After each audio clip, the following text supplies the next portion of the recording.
Hello guys, जंगल में गुजरते वक्त हमने जमीन पर अजीब तीर देखे। उनका पीछा करते हुए हमें भालू की खोखली जगह में स्पेनिश सेना का एक नया राशन मिला। ओह क्या सरप्राइज है। ये कोई इत्तेफाक नहीं था कि मेरे बैकपैक में एक कैमरा था, इसीलिए हमने आपके लिए एक अच्छा वीडियो बनाने का फैसला किया जिसमें हम पूरा दिन जंगल में बिताएंगे और स्पेनिश सेना की सैनिक का रोज का राशन खाएंगे। चलिए पैकेज को काटे। नाश्ते में हमें दो तरह के बिस्किट दिए जाते हैं, एक नमकीन और दूसरा मीठा। ये बहुत गाढ़े और पौष्टिक दिखते हैं लेकिन साथ ही बहुत सख्त भी होते हैं। नमकीन और मीठे में कुछ भी अलग नहीं होता। नाश्ता करने से पहले स्पेन वासी अपने हाथों को अल्कोहल में भिगोए हुए नैपकिन से पोंछने की सलाह देते हैं ताकि आपको कीड़े न लगे। हमें बिल्कुल भी कीड़ों की जरूरत नहीं है। सबसे पहले हमें ध्यान देना चाहिए कि इस किट में पीने की चीजें नहीं है और हमारे पास सिर्फ सुबह की इंस्टेंट कॉफी है। थोड़ी देर बाद हम इस नीले डिब्बे से खुश हुए जिसके अंदर हमें कुछ डिब्बा बंद मछलियां मिली। वाह, हमें लगता है कि ये किसी तरह के तेल में ट्यूना मछली है। ये काफी महंगी मछली है, इसीलिए ये सूखे राशन में बहुत कम पाई जाती है। पानी उबल रहा है, इसीलिए हम अपनी कॉफी बना सकते हैं। हमने पैकेज में शामिल थोड़ी सी चीनी मिलाई। इसके अलावा हमारे पास किसी अनजाने फल से बने जैम का एक पैकेट भी है। ये काफी नरम और अच्छा है और जैम खुद भी बहुत टेस्टी है। इसके अलावा हमारे पास ये छोटी कुरकुरी चॉकलेट बार है। आपको हैरानी होगी कि नाश्ते के लिए हमारे पास बस इतना ही है। मेन डिश गायब है और ये हमें थोड़ा दुखी कर रहा है।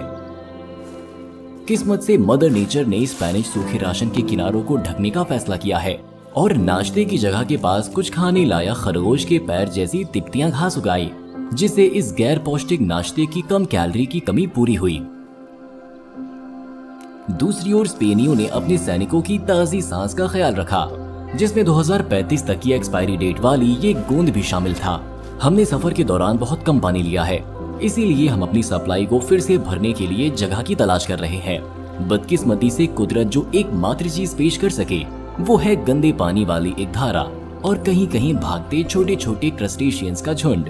किस्मत से 3 दिन पहले चीनियों ने हमें एक बेहतरीन डिवाइस भेजा जो हमें इस गंदे पानी को क्रिस्टल की तरह साफ पानी में बदलने में मदद करेगा। सबसे पहले हमने जंगल में मिली एक प्लास्टिक कोक की बोतल को धारा के पानी से भरा और देखा कि ये काफी गंदा है। अब हमने फिल्टर को टोपी के बजाय उसकी गर्दन पर कस दिया। बोतल को थोड़ा निचोड़ा और साफ फिल्टर किया हुआ पानी लिया जो चीनियों के मुताबिक पीने लायक है। चलिए इसे फिर से बोतल में डालें और ये कितना साफ है ये देखें। अगर आप बोतल को दबाने में कई मिनट खर्च नहीं करना चाहते तो आप किसी भी प्लास्टिक बैग और ग्रेविटी का इस्तेमाल कर सकते हैं। ऐसे में हमें इस खास नोजल की जरूरत पड़ती है। बैग को छेदने के लिए हमें इसका इस्तेमाल करना होगा। फिर इसे छेद में डालना है और रिसाव से बचने के लिए इसे रबर गैस्केट वाले नट से कसना है। अब धारा के पानी से बैग भरने का वक्त आ गया है। इसे एक शाखा पर लटकाने के बाद हम नल से पानी की काफी तेज धारा निकलते हुए देख सकते हैं। हमें इसकी ही जरूरत थी। बस एक काम फिल्टर और दिए गए होजेस को बैग से जोड़ना बचा है और ये देखते रहना कि ग्रेविटी पानी को फिल्टर के जरिए कैसे धकेलती है जिससे ये शुद्ध हो जाता है। इसके अलावा आप बोतल को दूसरी तरफ फिल्टर में पेंच कर सकते हैं और पानी सीधे इसमें खींचा जाएगा। इस तरह हमें साफ पानी मिला। अब हम दोपहर के खाने के लिए आगे बढ़ सकते हैं। इसमें लिखे के मुताबिक हमारे पास मेन खाने के लिए पास्ता और मीट बॉल्स हैं। पकवान को गर्म करने के लिए हम केमिकल वाले एक खास बैग का इस्तेमाल करेंगे जो पानी के कांटेक्ट में आने पर गर्म होकर खाने को गर्म करता है। दबाव की वजह से इसे संभालना इतना आसान नहीं है और आप गर्म हवा से जल सकते हैं। ये खतरनाक सामान है।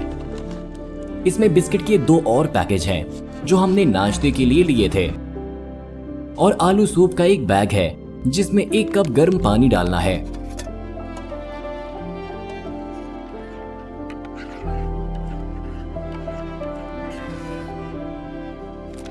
दोपहर के खाने के लिए पीने की चीज एक नींबू टॉनिक है और हम इसे फिल्टर्ड पानी के साथ मिलाएंगे।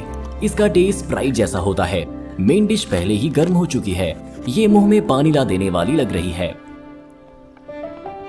पास्ता और ढेर सारे टेस्टी सॉस के अलावा हम इसमें 5 बड़े और टेस्टी मीट बॉल्स भी पा सकते हैं। बस इतना ही नहीं, बोनस के तौर पर हमें सैनिकों की जरूरी पोषक तत्व पहुंचाने के लिए तमाम मेवों और किशमिश से भरा एक छोटा मेटल का डिब्बा मिला। तो हम ये कह सकते हैं कि ये नाश्ते के बजाय दोपहर का खाना अच्छा और कई चीजों से भरा था। हमने गिलहरियों के लिए कुछ मेवे छोड़े और अपने रास्ते पर चलते रहे। जब हम जंगल में लकड़ी पर बने इन घरों को देखते हैं तो हमेशा खुश हो जाते हैं, क्योंकि सब एक दूसरे से अलग हैं और इनका इंटीरियर अलग तरह से बना गया होता है। ये तो कहने की कोई बात नहीं है कि हम ऊपर चढ़ना चाहते हैं और इसे देखना चाहते हैं, भले ही ये शिकार टावर बहुत पुराना हो और फर्श सड़ा हुआ हो, नीचे गिरने का जोखिम है, लेकिन इसे देखने का मन हमें बहुत ज्यादा ही है। इसमें दरवाजे की जगह कीलों से जड़ा हुआ एक कंबल है। यहाँ असली राजा का सिंहासन है जिसके अंदर तकिए हैं। क्या आपके पास कोई आइडिया है कि इसे कौन यहाँ लाया? ये जंगल के बीच एक असली रईसी है। ऐसा लगता है कि यहाँ लंबे वक्त से कोई नहीं आया है, क्योंकि कुर्सी को किसी जानवर ने, शायद एक खरगोश ने कुतर दिया है। फिर भी आप उस पर बैठ सकते हैं और शिकार का इंतजार कर सकते हैं। एक दिन चलने के बाद हमें भूख लगी, इसीलिए हमने एक पाइन के ठूठे के पास डेरा डालने और अपना रात का खाना खोलने का फैसला किया। और तभी हमें एहसास हुआ कि इस राशन पैक में कटलरी है। ये काफी नाजुक प्लास्टिक से बना है और चाकू रास्ते में टूट गया है। पहली चीज जो हमने ली वो ये अजीब वैक्यूम पैक फल। ये बड़े बीज वाले बड़े अंगूर की तरह दिखते हैं। हमें इनका नाम याद नहीं है, लेकिन ये बहुत टेस्टी और मीठे हैं। मेन डिश के लिए हमारे पास ये पैकेज है जिसमें अंदर की चीजों के बारे में नहीं लिखा है। और इस बार हमने केमिकल हीटर का इस्तेमाल नहीं करने का फैसला किया, क्योंकि ये आम गैस के मुकाबले पर्यावरण को ज्यादा नुकसान पहुंचाता है और गैस के उलट जलने के बाद कचरा छोड़ता है। हमारे पास दोपहर के खाने के बाद कुछ बिस्किट बचे थे, लेकिन उसी वक्त हमने ठूंठे पर कुछ हिलता हुआ देखा। हे भगवान, ये किस तरह की जिंदा छड़ी है जो अपने आप चल सकती है? हमने सोचा ये कैसा जादू है। करीब से देखने पर हमने पाया कि इन सभी छड़ों को कोई अजीब प्राणी खींच रहा था। शायद ये कोई छोटा सा कैटरपिलर या लार्वा है। ये इन सभी चीजों को कहीं क्यों खींचेगा? हमारा मतलब है ये बहुत बड़ा और भारी था। बाद में हमें एहसास हुआ कि ये उसका कवच या ढलावा हो सकता है। आखिरकार चींटियां और बाकी कीड़े इस कवच वाले लार्वा को कुछ नहीं कर सकते। इसके अलावा शिकारी पक्षी कभी भी आम छड़ियां नहीं खाएंगे। जबकि लार्वा रेंग रहा है, हमने स्ट्रॉबेरी जैम लिया और उसमें से कुछ को बिस्किट पर फैलाया। इस बीच हमने जैम के दूसरे हिस्से को एक कप में डाला, थोड़ा पानी डाला और हिलाने के बाद हमें एक टेस्टी स्ट्रॉबेरी ड्रिंक मिल गई। मेन डिश को गर्म किया जाता है और यहाँ हमारे पास बड़े मेवों के साथ मिले हुए मांस है जो आलू से ज्यादा है। हमने ऐसा अजीब डिश कभी नहीं खाया, लेकिन ये सच में बहुत टेस्टी और पौष्टिक है। इसके अलावा स्पेनियों ने रात के खाने के लिए एक और चॉकलेट बार और सूखे फल और मेवों का एक बार रखा है। इस बीच जैम वाला हमारा सैंडविच प्रोटीन से ढक गया और हमें इसे जल्दी से खा लेना चाहिए, इससे पहले कि ये भाग जाए।